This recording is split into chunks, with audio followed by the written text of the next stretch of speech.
Hai semua, hari ini saya akan mereview persamaan-persamaan yang ada pada gerak lurus beraturan, gerak lurus berubah beraturan atau GLBB, terus gerak jatuh bebas, gerak vertikal ke bawah, dan gerak vertikal ke atas. Oke, gitu ya. Saya akan review satu persatu persamaannya. Oke, kita mulai dari gerak vertikal. Tipu lagi. Gerak lurus beraturan. Saya singkat langsung ya, GLB ya. Nah, persamaan pada GLB ini karena dia merupakan gerak lurus beraturan, berarti tidak ada kecepatan, berarti V sama dengan S per T ya. Kecepatan sama dengan jarak dibagi waktu. Oke. Atau misalnya kecepatan ini bisa juga dituliskan dengan persamaan seperti ini, V sama dengan delta S per delta T, boleh ya. Itu. Ini 1, ini 2 gitu ya. Biar memudahkan. Sebenarnya sama, cuma bentuknya aja sedikit berbeda. Nah, terus kalau kita mau cari jarak, ya berapa jarak yang telah ditempuh setelah melakukan gerak GLB, berarti pakai persamaan S0, jadi jarak awal dia tadi berapa, dikali V-nya dikali T-nya, gitu ya, ini yang ketiga. Ingat ya, S ini jarak, T itu time, jarak awal, S0 ini jarak awal yang ditempuh, misalnya dia sudah menempuh jarak 5 meter misalnya gitu ya. Berarti ini jarak awalnya. Berapa jarak akhirnya dengan kecepatan sekian dan waktu sekian? Itu ya biasanya soalnya seperti itu. Oke, lanjut.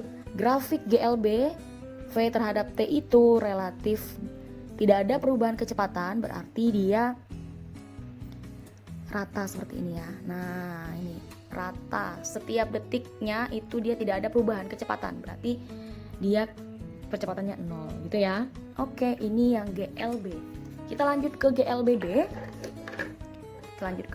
Ya.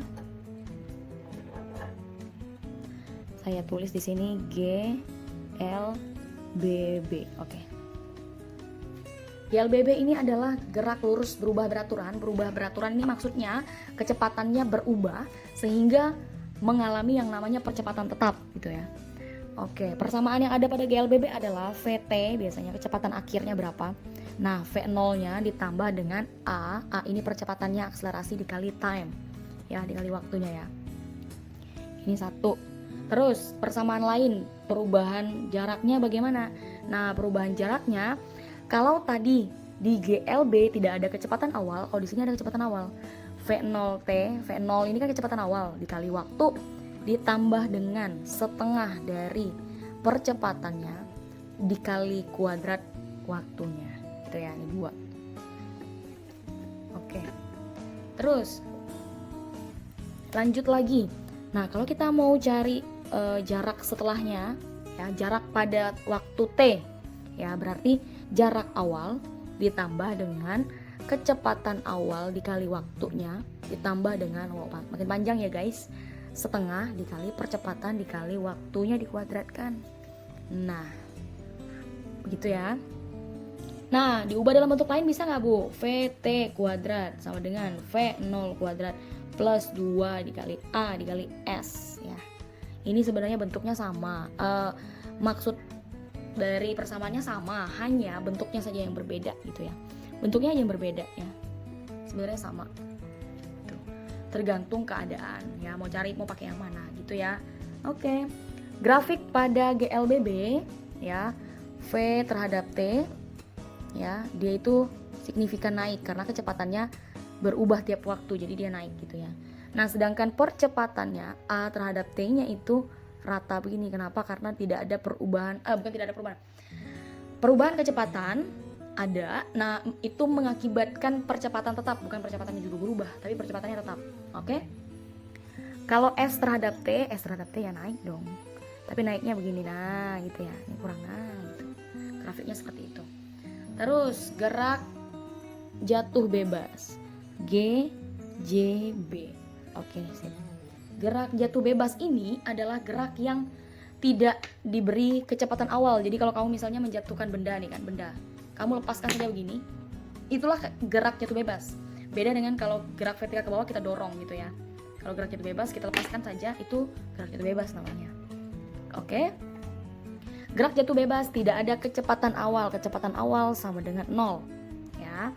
karena tidak diberi kecepatan awal. Berarti untuk menghitung kecepatan setelahnya berapa? Nah, tinggal G dikali T gitu ya. Percepatan gravitasinya dikali time-nya. Oke deh, ini 1. Nah, setelah itu kita mau cari biasanya berapa sih ketinggiannya. Dia kalau dari ketinggian berapa gitu misalnya ya. Ya udah, pakai persamaan setengah dikali percepatan gravitasi dikali waktunya.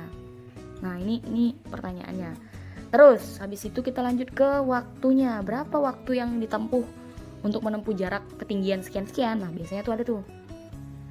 Jika pakai persamaan akar 2H per G gitu ya. Ini 3. Oke. Nah, bisa diubah ke bentuk lain, dicari biasanya berapa kecepatan akhir dia sampai di tanah biasanya gitu ya. Sesaat sampai di tanah. Nah, percepatannya adalah pakai persamaan, kecepatannya pakai persamaan akar 2GH. Nah, jadi dikaliin semua. Gitu ya. Itu sesaat sampai di tanah, misalnya 1 meter di atas tanah, berapa menit sebelum menyentuh tanah misalnya gitu ya. Atau misalnya 30 cm sebelum menyentuh tanah, berapa kecepatannya? Nah, pakai persamaan ini ya. Gitu. Oke. Next kita ke gerak vertikal ke bawah. Saya buat GVB ya, biar lebih gampang. Kenapa saya buat di sampingnya GJB? Untuk memudahkan kamu mengerti supaya bedanya dengan gerak jatuh bebas itu apa. Oke deh, sip. Nah, gerak vertikal ke bawah ini ada percepatan. Jadi percepatannya itu kecepatan awalnya tidak sama dengan 0 ya. Kecepatan awalnya tidak sama dengan 0. Oke, persamaannya adalah VT, kecepatan akhirnya biasanya dicari. Karena dia punya kecepatan awal, berarti tinggal ditambah dengan G dikali T. Oke deh, sip. Terus, persamaan berikutnya, ketinggian maksimum. Biasanya berapakah ketinggian yang dicapai setelah dia jatuh gitu, biasanya ditanya gitu. Nah, V0T ditambah setengah dikali G dikali T kuadrat ya. Dia nggak jauh-jauh beda dengan persamaan gerak lurus berubah beraturan. Kenapa? Kan dia dijatuhkan nih dari ketinggian tertentu. Dia mengalami yang namanya perubahan kecepatan. Jadi dia termasuk gerak lurus berubah beraturan gitu ya. Mirip ya. Oke, sip. Nggak jauh-jauh beda ya nih. Oke. Nah, terus lanjut ke kecepatan akhirnya, bisa kita ganti persamaannya nih ya. V0 kuadrat plus 2GH. Nah, ini 3, 2, 1. Oke. Dia nggak jauh-jauh beda sama yang ini kan.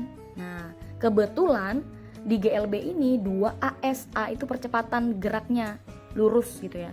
Tapi kalau yang di sini percepatan gravitasi, karena dia gerak vertikal bukan gerak horizontal.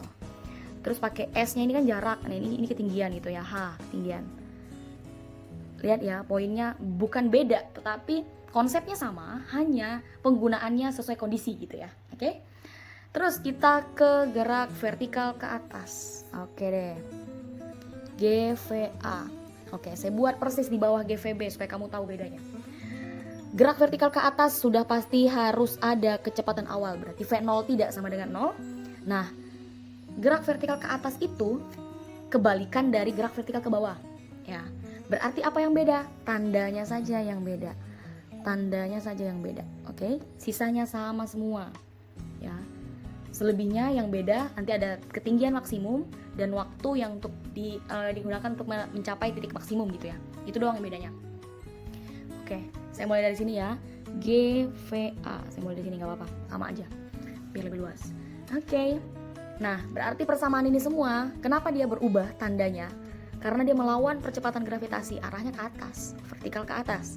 Berarti tandanya tinggal rubah tandanya menjadi negatif. Berarti VT sama dengan V0 min percepatan gravitasi G dikali T. 1. Ketinggiannya ya, ketinggian pada titik tertentu ya, berarti V0T minus setengah G dikali T kuadrat 2 gitu ya. Oke, lanjut. VT kuadrat sama dengan V0 kuadrat min 2G dikali H 3. Oke, sip. Itu ya.